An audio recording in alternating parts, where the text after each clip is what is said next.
Assalamualaikum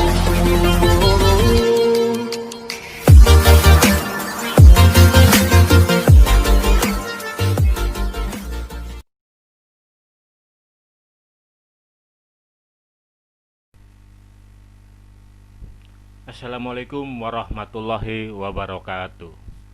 Selamat pagi, tetap semangat, dan semoga kalian dalam keadaan sehat semua. Pada video kali ini kita belajar macam-macam besaran turunan dan cara menghitung luas, volume, konsentrasi larutan, dan laju pertumbuhan.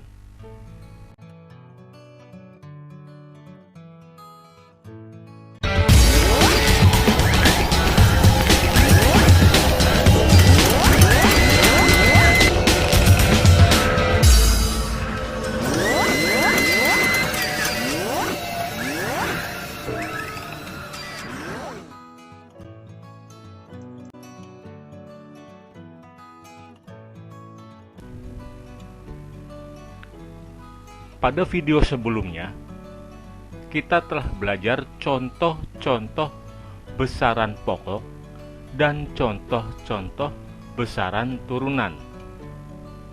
Nah, pada video kali ini, kita akan mempelajari contoh besaran turunan, yaitu luas, volume, konsentrasi larutan, dan laju pertumbuhan.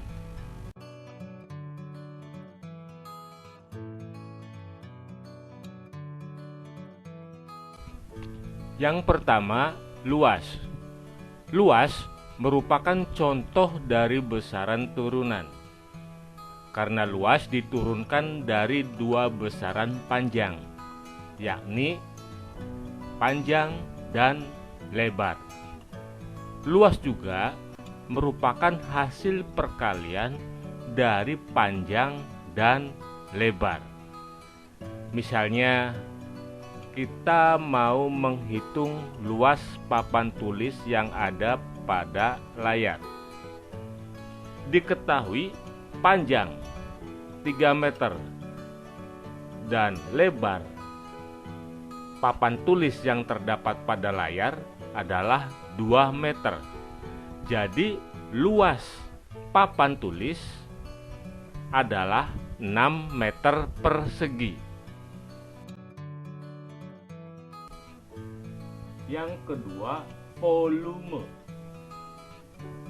Misalkan kamu punya bak air besar dan bak air kecil. Jika dipergunakan untuk menampung air, maka bak air yang besar pasti dapat menampung banyak air. Hal ini terkait dengan besarnya ruangan yang terisi materi. Biasanya ini disebut dengan volume. Jika sebuah benda lebih besar, maka benda dapat menampung materi lebih banyak dibandingkan benda lain yang mempunyai volume lebih kecil.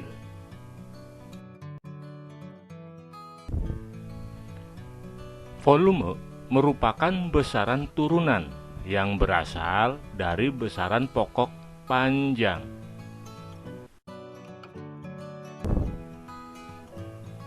Mengukur volume benda padat yang bentuknya teratur, contohnya balok, dapat ditentukan dengan terlebih dahulu mengukur panjang, lebar, dan tingginya, kemudian mengalikannya. Jika mengukur panjang, lebar, tinggi balok dengan satuan meter, maka hasilnya adalah meter kubik.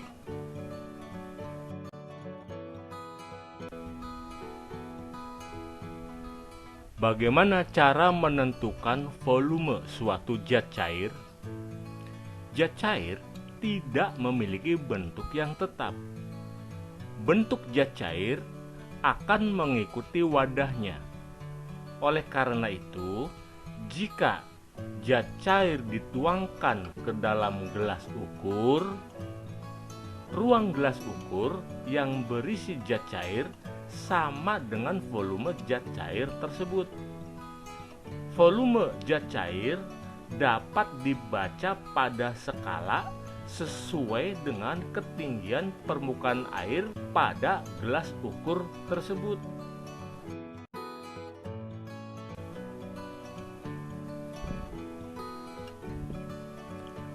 Mengukur volume benda padat yang bentuknya tidak teratur atau bentuknya tidak beraturan. Contohnya adalah batu. Cara pertama yang harus dilakukan adalah mengisi gelas ukur dengan zat cair dengan ukuran tertentu.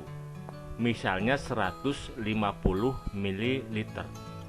Ukuran ini dijadikan sebagai volume awal. Lalu batu dimasukkan ke dalam gelas ukur, sehingga volume air di dalam gelas ukur bertambah menjadi 200 ml. Ini dijadikan sebagai volume akhir.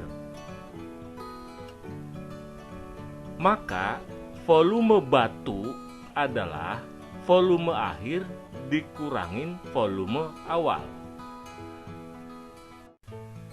Jadi volume batu adalah 50 ml.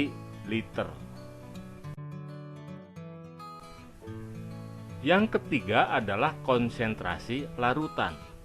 Misalnya, kamu membuat larutan gula dengan memasukkan gula ke dalam air dan kamu cicipi. Jika kurang manis, kamu bisa menambahkan gula. Semakin banyak gula yang ditambahkan, maka akan semakin manis. Selain indera pengecap, adakah besaran yang dapat digunakan untuk menggambarkan banyaknya gula dan air di dalam larutan tersebut? Ya, ada. Besaran yang digunakan adalah konsentrasi larutan. Ada banyak cara untuk merumuskan konsentrasi larutan. Pada contoh larutan gula tersebut, konsentrasi larutan adalah massa gula atau zat terlarut dibagi volume air atau zat pelarut.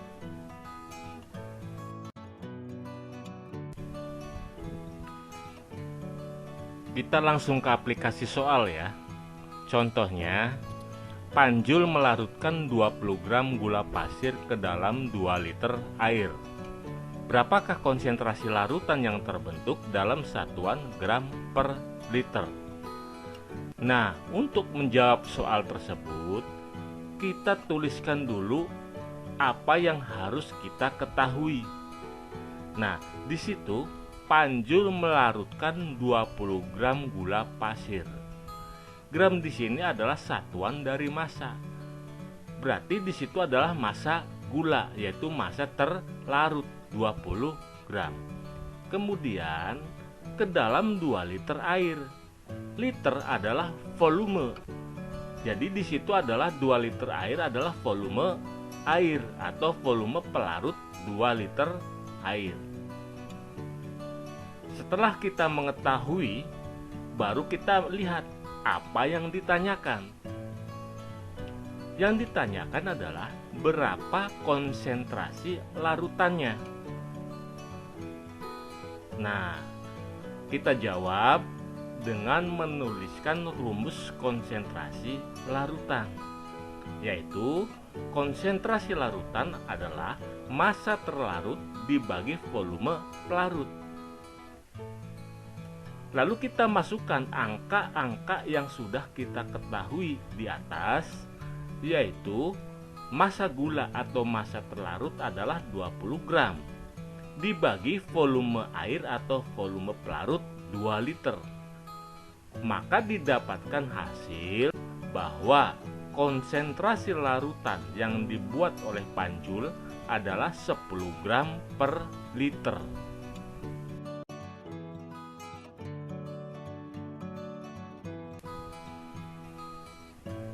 Yang keempat adalah laju pertumbuhan. Coba perhatikan pada gambar di layar. Pada gambar di layar terdapat bunga matahari dari mulai kecil, pendek, dan sampai tinggi. Ada perbedaan ketinggian dalam selang waktu tertentu sampai menjadi dewasa. Lalu, bagaimana kalian dapat mengukur laju pertumbuhan bunga matahari dari saat masih kecambah sampai menjadi tanam dewasa? Nah, besaran waktu dan panjang itu bisa digunakan untuk menghitung laju pertumbuhan.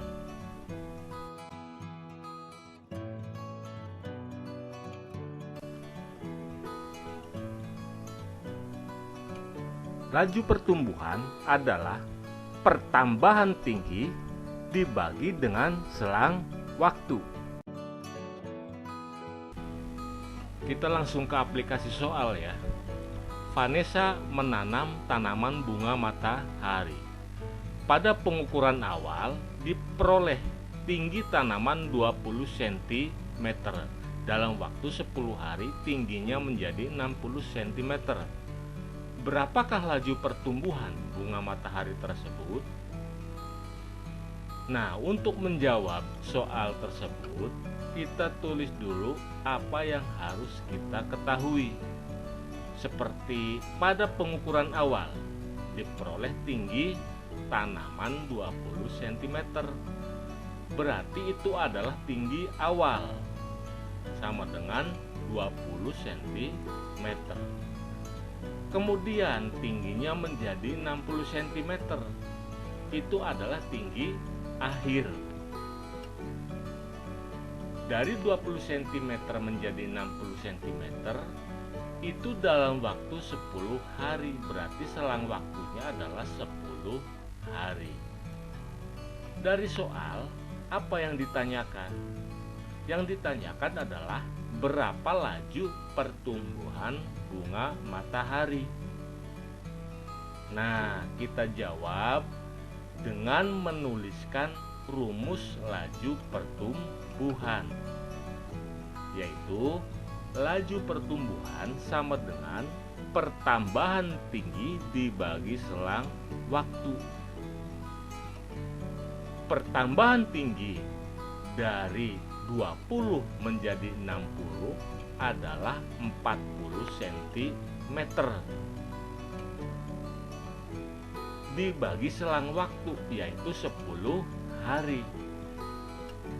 Jadi 40 cm dibagi 10 hari, maka didapatkan hasil pengukuran laju pertumbuhan tanaman bunga matahari adalah 4 cm per hari.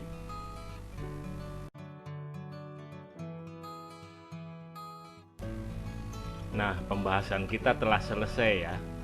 Saya akhiri. Wassalamualaikum warahmatullahi wabarakatuh.